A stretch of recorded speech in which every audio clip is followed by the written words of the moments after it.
Hello, I'm Nick Savini. Welcome to Wales Today, the headlines. New figures show waiting lists on the NHS increased to record levels.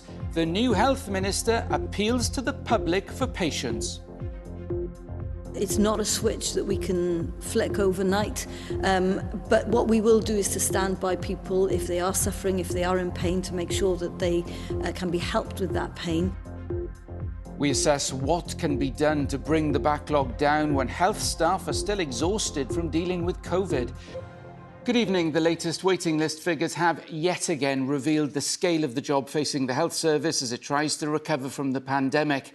The suspension of non-urgent surgery for so many months has resulted in a huge backlog, with the number of patients needing treatment rising to record levels.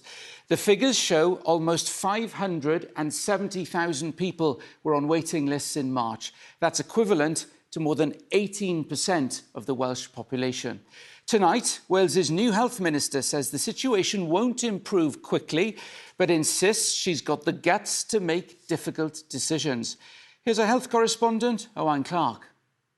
Even though the NHS tried to protect urgent cancer care during the pandemic, staff here at the breast clinic at the Royal Glamorgan Hospital are still seeing an impact. People who may have been too afraid to get their symptoms checked out due to COVID are now coming into the system. And that pressure means some people who might have breast cancer are waiting too long to be seen. If you go to see your GP with concerns about your breast, you will be waiting a number of weeks, if not months, to be seen in clinic, and that's terrifying for patients, and we recognise that. Staff like Eleanor have been pulling out the stops to get patients assessed more quickly. Normally it's 5 o'clock I finish, but I am doing some extra shifts, so tonight I'll probably work till about 7:30. So how often do you do in that at the minute? I done that last week, and we're doing weekends as well. So through here is our mammogram room. But the team know a few extra shifts won't be enough on their own. That's why they're trying to use this as an opportunity to redesign the wider Health Board's breast cancer service. Do you recognise that it's going to be a mammoth task, first of all?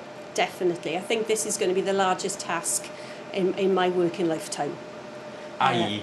getting back? Yes. Even to the stage we were pre-pandemic? I think, yes, and just it's a whole array of issues, and I think a lot of work is being done. You know, there's a lot of teamwork going on, particularly, as I know, in this health board, and I'm sure elsewhere, with all different specialties coming together and trying to work out how we can streamline processes. It's strange to talk about using this as an opportunity, isn't it? But we've got to use this opportunity. We know we weren't the best before. Let's change. Get rid of those existing boundaries that we've had for years. It's the same challenge we've all got. Let's work differently, let's work better to meet patients' needs, because the challenge is greater than ever.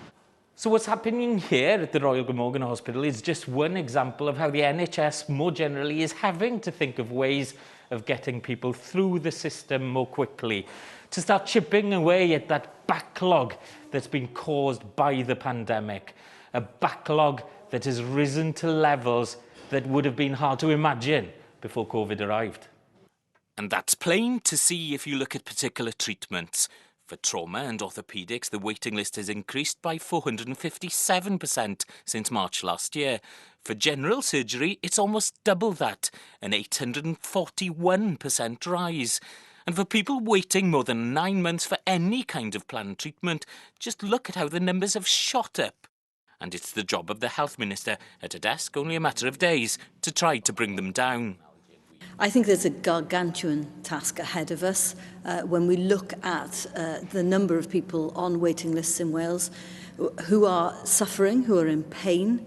It is our responsibility to try and clear as many of those as possible. And it's not only the backlog as is, it's people coming into the system who may have been afraid to do so before. So things will get worse before they get better.